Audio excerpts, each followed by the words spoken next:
Bismillahirrahmanirrahim. Assalamualaikum warahmatullahi wabarakatuh. Jumpa lagi di channel YouTube Rivanista. Masih di sudut edukasi belajar mudah dan menyenangkan. Bagaimana kabar adik-adik hari ini? Semoga kita semua dalam keadaan sehat ya. Karena dengan kondisi yang sehat, tentunya kita bisa melakukan berbagai kegiatan yang kita inginkan. Dan dengan kondisi yang sehat pula pastinya kita bisa belajar bersama untuk membahas soal-soal dari buku penilaian Bu Pena untuk SD atau MI kelas 2 ya, jilid 2D. Nah, dan kali ini akan kita mulai pembahasan di tema 7 ya, kebersamaan, subtema 1 ya. Jangan lupa untuk selalu berdoa baik sebelum mengerjakan soal maupun sebelum belajar agar diberikan kemudahan, kelancaran serta pemahaman. Oke, adik-adik sekalian, langsung aja kita mulai di tema 7 subtema 1 ya. Tema 7 subtema 1 itu tentang kebersamaan di rumah ya. Tema 7 kebersamaan, subtema 1 kebersamaan di rumah. Nah, untuk pembelajaran 1 ini dimulai muatan bahasa Indonesia tentang fabel ya adik-adik sekalian. Apa itu fabel?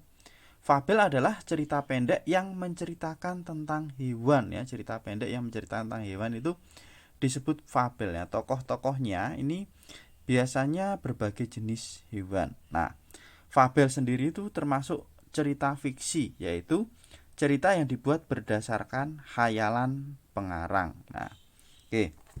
Ini sedikit penjelasan materi ya.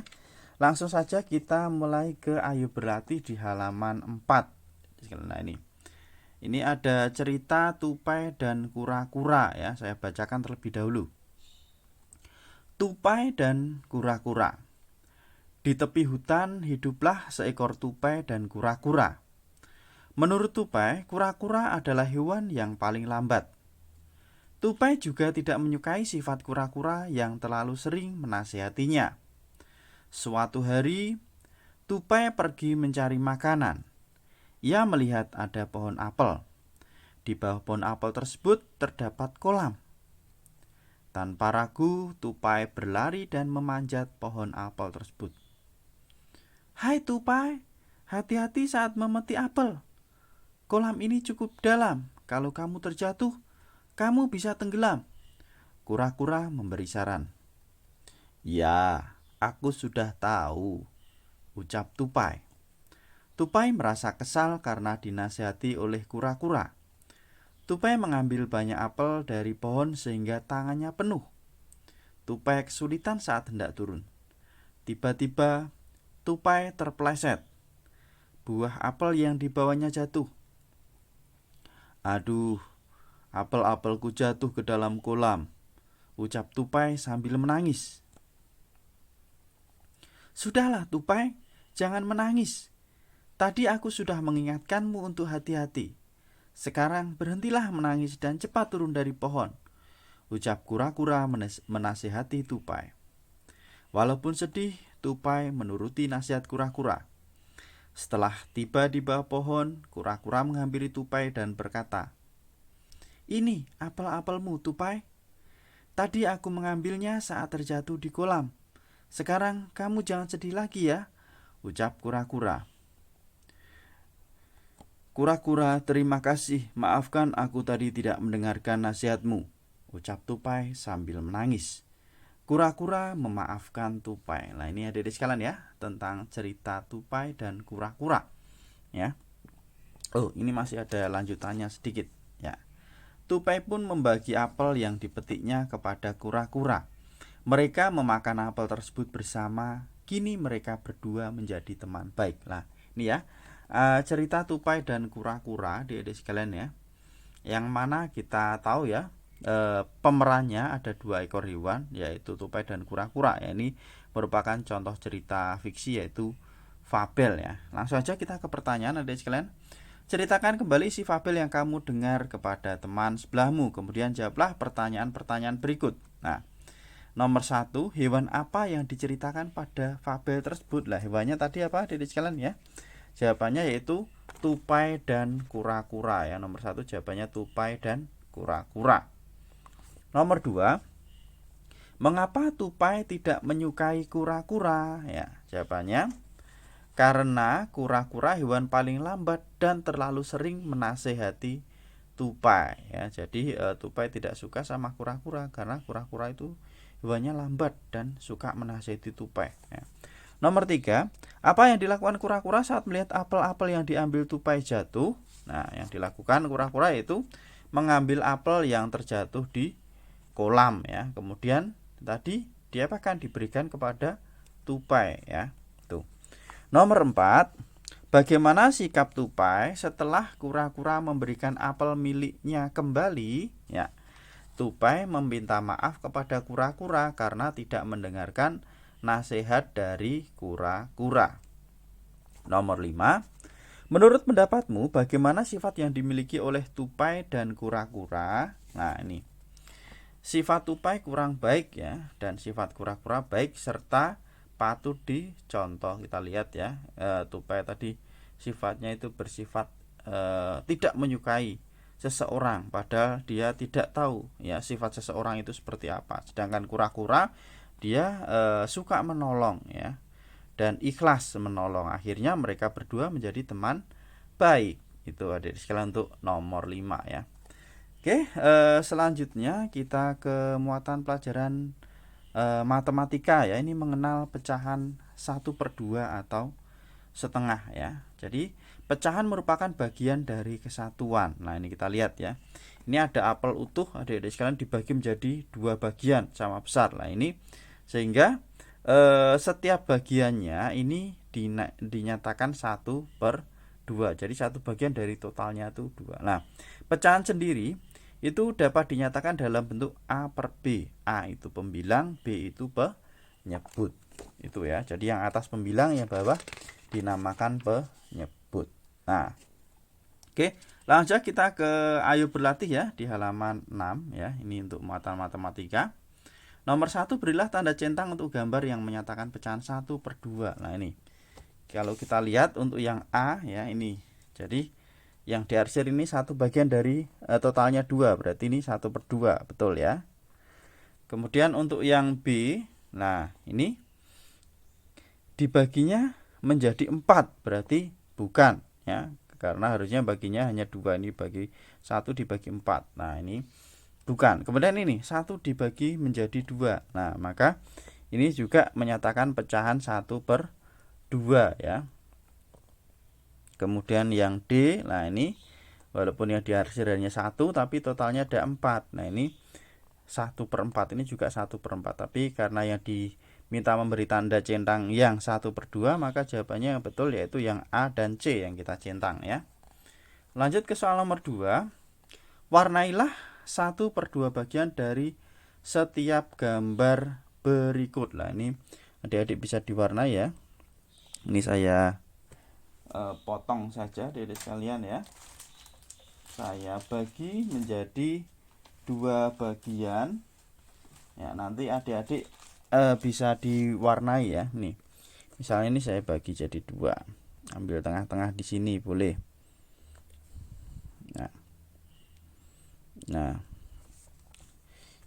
ini mungkin kalau adik-adik bisa diwarnai. Ini kalau saya, ini saya arsir juga ya, jadi ini menyatakan pecahan 1/2 yang A.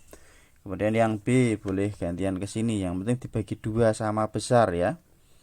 Nah, ini misalnya ini saya arsir juga adik-adik sekalian. Nah, seperti ini misalnya ya. Ini juga 1/2. Kemudian yang ini bisa kita bagi seperti ini ya, bisa diwarnai, bisa diarsir. Nah, kalau misalnya punya pensil warna atau krayon bisa diwarnai lebih bagus ya, sesuai pertanyaan ya.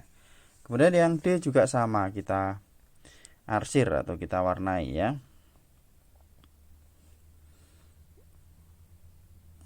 Saya bagi seperti ini. Nah, ini saya arsir lah, ini menunjukkan 1/2 ya. Jadi 1/2 bagian dari setiap gambar. Nah, ini yang ini berarti diwarnai, ini diwarnai, ini diwarnai, ini juga diwarnai. Itu adik-adik sekalian ya untuk ayo berlatih halaman 6 ya, matematika. Selanjutnya kita ke muatan SBDB. Ini membedakan bunyi kuat dan bunyi lemah ya. Jadi dalam kehidupan sehari-hari kita pasti banyak mendengar bunyi ya. Bunyi itu ada yang kuat dan ada yang lemah. Contoh bunyi kuat ada Ini saat bel sekolah berbunyi. Nah, kita mendengar itu bunyi kuat ya. Kemudian bunyi lemah contohnya pada saat kita berjalan ya, berjalan tanpa alas kaki. Nah, itu bunyinya kita dengarkan tapi lemah. Lanjut ke ayo berlatih ya di halaman 7. Ya, ini yang SPDP. Bagaimana bunyi pada gambar berikut? Ini yang A. Ya, yang A ini bunyi kuat ya, Adik sekalian ya. Jadi sebuah botol dipukul dengan sendok ya ini ya. Kemudian yang B ini juga bunyi kuat. Sedangkan yang C ini bunyi lemah ya. Nah, kalau kita bandingkan dengan dua ini tentunya yang A dan B ini kuat, yang C lemah ya. Ini saya tuliskan di sini ya. Jadi yang A bunyi kuat, B bunyi kuat, C bunyi lemah. Lanjut ke soal nomor 2. Tuliskan 5 bunyi yang ada di sekitarmu. Setelah itu tentukan apakah termasuk bunyi kuat atau bunyi lemah. Nih, sudah saya kasih contoh ya, 5 ya. Saat kita berjalan itu bunyi lemah ya. Kemudian saat menggaruk tangan ya, kita garuk itu juga bunyi lemah ini misalnya. Nah, berbunyi tapi pelan atau lemah. Kemudian bunyi membuka buku, kita buka buku. Nah, ada suaranya tapi lemah ya. Kemudian yang bunyi kuat contohnya bunyi bel sekolah itu kuat. Bunyi tepuk tangan. Nah, kalau orang banyak nah itu lebih kuat kalau kita bandingkan ya dengan yang 3 ini tadi. Itu untuk nomor 2 ya. Selanjutnya nomor 3. Tuliskan 2 bunyi kuat dan lemah yang dihasilkan menggunakan alat di sekitarmu. Nah, ini bunyi kuat ya. Contohnya bunyi mengetuk pensil ke meja. Nah, ini misalnya ini pulpen atau pensil ya, kita ketukkan ke meja. Nah, itu keras ya. Kemudian bunyi mengetuk pensil ke pintu ya. Ya, bunyi mengetuk pensil ke pintu ini juga bunyi kuat ya. Ini 2 contoh bunyi kuat. Nah, selanjutnya untuk yang bunyi lemah. Ini jadi saya pisahkan ya. 2 contoh bunyi kuat, 2 contoh bunyi lemah. Nah, ini bunyi mengetuk meja dengan karet penghapus. Nah, itu bunyi lemah ya. Jadi kalau pakai penghapus dari karet itu suaranya lebih lemah ya dibandingkan kita ketuk dengan menggunakan pensil. Kemudian bunyi mengetuk buku dengan karet penghapus. Ini juga sama ya. Bunyi lemah ya. Ya, itu pakai penghapus. Oke, itu adik-adik sekalian ya untuk pembelajaran 1. Nah, sekarang kita ke pembelajaran 2. Ini dimulai dengan muatan bahasa Indonesia juga ya. Ciri-ciri fabel ya. Ciri-ciri fabel itu menggunakan hewan sebagai tokoh cerita. Kemudian tokoh hewan memiliki karakter dan sifat seperti manusia, memiliki alur cerita dan memiliki pesan-pesan kebaikan di dalam ceritanya. Untuk muatan bahasa Indonesia ya. Nah, di sini ada keterampilan kinerja praktek, adik-adik bisa dicoba sendiri ya. Praktek dibuat secara berkelompok. Selanjutnya ada muatan PPKN ya. Mengenal ciri khas teman di sekolah. Jadi setiap orang pasti memiliki ciri khas ya. Ciri khas tersebut ada yang bisa dilihat secara langsung, ada juga yang tidak ya. Misalnya yang dapat dilihat secara langsung ya, ciri tubuh atau ciri fisik. Ya, rambut ya, warna kulit, tinggi badan, bobot tubuh itu bisa langsung kita lihat. Nah, kalau yang tidak terlihat misalnya sifat ya, ada rajin, ada jujur, ada rendah hati. Nah, itu. Oke, sekarang kita ke ayo berlatih, perhatikan gambar di samping. Nah, ini ada Jonas dan Made ya. Perbedaan ciri tubuh apa yang dapat kamu temukan antara Jonas dan Made? Berilah tanda centang pada ciri tubuh yang kamu temukan sesuai gambar. Kita lihat ini Jonas. Ya, Jonas ini rambutnya keriting ya, Dedek sekalian ya. Kemudian kalau kita bandingkan dengan Made, tingginya itu lebih tinggi Made. Nah, sehingga ciri tubuh, satu memiliki tubuh yang lebih tinggi. Siapa yang kita centang yang lebih tinggi? Yaitu Made. Kita centang yang Made. Memiliki rambut keriting ya, rambutnya keriting siapa? Jonas. Ini yang kita centang ya. Selanjutnya ke soal nomor 2, perhatikan ciri-ciri tubuhmu dan tubuh teman sebelahmu. Tuliskan perbedaan ciri tubuhmu dan temanmu. Ini saya kasih contoh adik-adik sekalian ya. Ya, ini. Tubuhku tinggi, gemuk dan berambut lurus ya. Tubuh temanku tinggi, kurus dan berambut ikal misalnya itu ya. Ini ciri-ciri tubuh yang bisa kita lihat ya. Jadi bandingkan misalnya adik-adik sekalian dengan temannya ya. Tuh, pasti ada perbedaan ya. Mungkin warna kulitnya ya, sawo matang atau putih atau kuning, bisa juga ditambahkan. Itu sekarang kita ke soal nomor 3. Berikan pendapatmu jika kamu mengalami situasi berikut. Nah, ini ada di sekalian. Ya, situasi yang A, ya. Ketua kelasmu memiliki tubuh lebih kurus darimu, ya, tampak kesulitan bawa buku tugas teman-teman sekelas ke ruang guru. Lah, sikapku kira-kira apa kalau melihat keadaan seperti itu, ya, yaitu A.